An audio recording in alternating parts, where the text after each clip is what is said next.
कुछ लोगों की बातें सुन के मुझे इतनी हैरानगी होती है, उनका बस नहीं चल रहा होता है कि वो सामने वाले की इज़्ज़त उतार के उसके हाथ में रख ठीक है, ये बात समझ आती है कि हो सकता है आपका बचपन नहीं अच्छा गुज़रा हो, आपकी फैमिली का बिहेवियर टॉक्सिक रहा हो और आपने बहुत सारी चीज़ें अडॉप्ट कर ली और आपके अंदर अब सिर्फ़ ज़हर ही रह चुके हैं। लेकिन अगर आप अच्छा नहीं बोल सकते किसी के लिए तो एटलीस्ट मुँह से बुरा भी ना निकालें और एक्सक्यूज़ क्या दिया जाता है कि बुराई को पहले हाथ से रोको, फिर ज़ुबान से रोको और कोई इस तरह अपनी की लाइफ़ फ़िज़ूल में बात क्या कर रहा है, कोई यहाँ पे बुराई की तो ख़ैर बात ही नहीं ना हो रही। आप लोगों की ज़िंदगियों को हिट करते हैं, कोई पर्दा कर रही है, कोई नहीं कर रहा, कोई अपनी बॉडी दिखा रही है, कोई कितनी गाड़ियाँ ले रहा है, कोई किस तरह के घर ले रहा है, किसी का लाइफ़स्टाइल कैसा है, this is seriously none of your business. ये आपका कोई तुक ही नहीं बनता क्योंकि आपने अपनी कब्र में जाके लेटना है और जिसे आप देख रहे हैं, जिसे आप सुन रहे हैं, उसने अपनी कब्र में लेटना है। सामने वाला क्या खाता है, कैसे पीता है, वो आपका बिल्कुल भी मसले नहीं है। आपके मसले वो हैं जो आपकी अपनी लाइफ़ में है, जो आपकी अपनी प्राइवेट लाइफ़ में है ना, वो आपने सुलझानी है बातें, वो आपने करना है। अगर आपको किसी का कंटेंट अच्छा नहीं लगता, कोई आपको चीज़ बुरी लग रही है, आपका दिल नहीं चाह रहा, तो वहाँ पे इग्नोर का भी ऑप्शन होता है, ब्लॉक का भी ऑप्शन होता है। तो बजाए इसके कि आप दूसरों के लिए ज़हर उगलें, आप बेहतर है कि चुप करके उसको इग्नोर कर दें। अच्छा, मुझे अंडा बनाना भी आता है। मैं बड़े अच्छे तरीके से एग बना लेती हूँ और मुझे टोस्टर में टोस्ट किए हुए ब्रेड मुझे बिल्कुल भी अच्छी नहीं लगती। मुझे इसी तरह पैन में थोड़ी-सी मैं इस तरह जब करती हूँ ना, तो वो मुझे उसका ज़ायका बड़ा अच्छा लगता है। क्योंकि मुझे आप में से ना किसी ने 1-2 मैसेजेज़ आए थे कि आपको एग बनाना नहीं आता। वो तब मैं बना रही थी फ्राई अंडा। तो फ्राई अंडा मोस्टली लोग इतना वो हाफ़ फ्राई रखते हैं। लेकिन मैं अपने तरीके से बनाती हूँ क्योंकि मैंने खुद ही तो खाना होता है। तो मुझे जो ऑमलेट है ना, वो भी ज़्यादा उसमें टमाटर और ज़्यादा उसमें प्याज़ और सब्ज़ मिर्च थोड़ी-सी डाल के ना, तो वो मैं उसको एक्स्ट्रा कुक करके खाती हूँ और ब्रेड भी मुझे ऐसे ही पसंद है। तो ज़ाहिर-सी बात है, जब आप अपने लिए कुछ बना रहे होते हैं तो वो आप अपने फिर टेस्ट के अकॉर्डिंग ही कुछ ना कुछ बनाते हैं। अच्छा, वीकेंड स्टार्ट हो चुका है और मेराज को अक्सर फ्राई विलेज, यानी कि आप बच्चों की मर्ज़ी पे डिपेंड करता है, अगर आप करना चाहें तो आप होमवर्क आगे भी कुछ कर सकते हैं।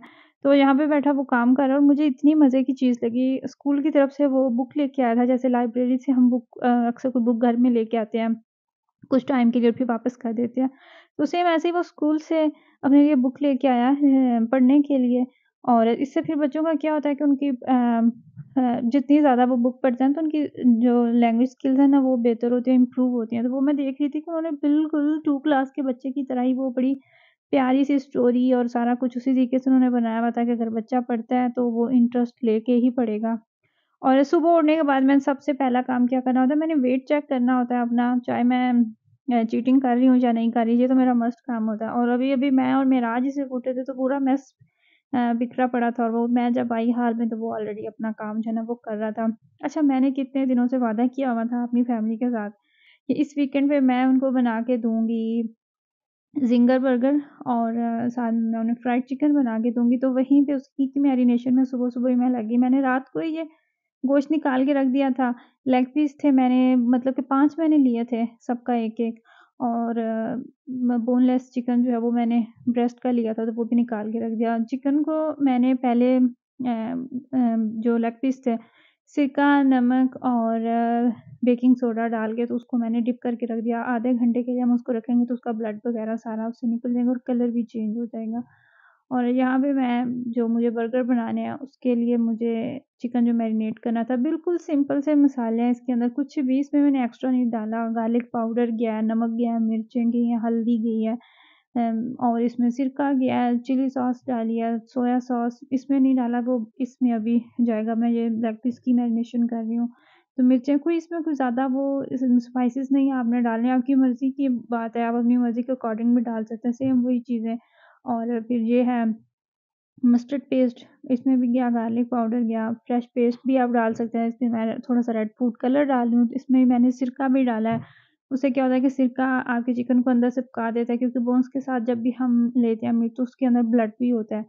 तो वो फिर अक्सर होता है कि जब हम ग्रिल करते हैं या इस तरह फ्राई करते हैं तो बाहर जब निकालते हैं वो कच्चा रह जाता है। तो इस चीज़ को ख़त्म करने के लिए फूड कलर भी ऑप्शनल है, चाहे तो आप येलो डाल लें, चाहे तो आप रेड डाल लें। तो मुझे रेड मैं चाह रही थी तो वो मैंने फिर ऐड कर लिया। पपरिका पाउडर भी मैंने इसके अंदर मैंने बस डाला था। आपको रफ़ली चीज़ें बताई हैं कि मैं किस तरीके से बना रही हूँ। अगर आप सीरियसली इंटरेस्टेड हैं और आप बनाना चाहते हैं तो आप यूट्यूब पे सर्च कर लें, आपको स्टेप बाय स्टेप क्वांटिटी के साथ एग्ज़ैक्टली पता चल जाएगा और वो मेरे ख़्याल से ज़्यादा आसान रहेगा।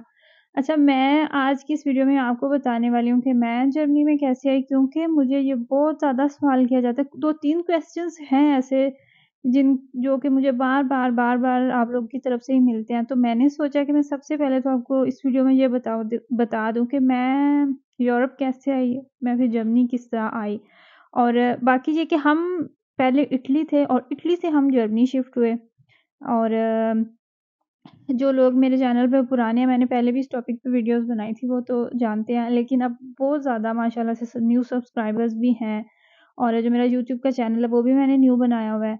तो वो जो ओल्ड वीडियोज़ हैं, वो तो पुराने पे हैं, तो मैंने सोचा कि मैं फिर इसी टॉपिक पे बात करती हूँ, तो मैं आपको बताती हूँ। अच्छा, इटली से हम जर्मनी क्यों मूव हुए, इस पे मैं चाह रही हूँ कि मैं सेपरेट एक वीडियो बनाऊँगी क्योंकि टाइटल देख के फिर लोग आते हैं, वीडियो देखते हैं, तो वो थोड़ा-थोड़ा सा हो, तो इस तरह वो फिर अच्छा नहीं ना लगता, तो वो थोड़ी-सी लंबी हो जाएगी बात, तो वो मैं सेपरेट वीडियो बना के तो उसमें मैं फिर डिटेल जो है ना वो शेयर कर दूँगी कि हम किस तरीके से आए, मैंने लैंग्वेज कोर्स किया, क्या वजह थी, किस वजह से हम यहाँ पे शिफ्ट हुए, क्यों हमें इटली छोड़ना पड़ा और इसी तरह की सारी बातें। अच्छा, जर्मनी मैं आई थी शादी के बाद, मैं अपने हस्बैंड की बेस पे ही आई थी, मेरे हस्बैंड ने मुझे यहाँ पे इनवाइट किया था। और जब मैं जर्मनी आई थी, तो हमें तो जर्मनी के इतने रूल्स का भी कुछ नहीं पता था, बिल्कुल भी किसी बात का भी नहीं पता था। लकीली हमारे साथ कोई इश्यू भी नहीं हुआ, ना ही कोई लैंग्वेज का इश्यू बना, कोई वो मसला ही नहीं बना और हमें पता भी नहीं था। लेकिन अगर डायरेक्ट आप पाकिस्तान से आ रहे हैं यहाँ पे, तो फिर अच्छा खासा टाइम लगता है। अब तो खैर इटली के लिए भी इतना ज़्यादा टाइम लग रहा है, 3 से 4 साल लग जाते हैं और सारे जर्मनी में भी इतना ही टाइम लगता है क्योंकि जर्मनी की आपको अपॉइंटमेंट ही नहीं मिलती पाकिस्तान से 3 साल का। मेरी फ्रेंड अभी मुझे बता रही थी रिसेंटली कि 24 मंथ तक उन्होंने टाइम दे दिया हुआ है कि इतना टाइम अब जर्मनी एम्बेसी वाले लगा रहे हैं पाकिस्तान में। तो वो थोड़ा-सा लंबा प्रोसेस हो जाता है बेचारे लोग और मुझे इसका बड़ा तरस आता है ना, क्योंकि ये एक ऐसी चीज़ है जो आपके हाथ में नहीं है और बेचारे लोग आए दिन सुनने को मिलता है, कोई 4 लाख दे रहा है, कोई 5 लाख दे रहा है, इतने कि हमारी अपॉइंटमेंट आ जाए। और देखिए 3 से 4 साल का अरसा बिल्कुल भी थोड़ा नहीं है, इतना अच्छा खासा ये होता है, तो ये भी तो ज़ुल्म है ना। बेचारे यहाँ पे जो काम कर रहे होते हैं वो बार-बार पाकिस्तान नहीं जा सकते। और पीछे आपकी फैमिली हो तो वो अलग डिप्रेशन और सारा कुछ, लेकिन हम दुआ ही कर सकते हैं और होप ही कर सकते हैं कि ये आने वाले टाइम में कुछ ये जो सिस्टम है अपडेट कर दें और थोड़ा-सा आसान हो जाए बेचारे लोगों को जो इतना वेट करना पड़ रहा है। मैं आप सबके क्वेश्चंस पढ़ती हूँ, मैं कमेंट्स पढ़ती हूँ, आप लोगों के जो क्वेश्चंस होते हैं वो भी मैं नोट डाउन कर रही होती हूँ, जिस पे मुझे लगता है कि मैं वीडियो मुझे बनानी चाहिए या फिर मुझे जवाब देना चाहिए तो मैं ज़रूर देती हूँ।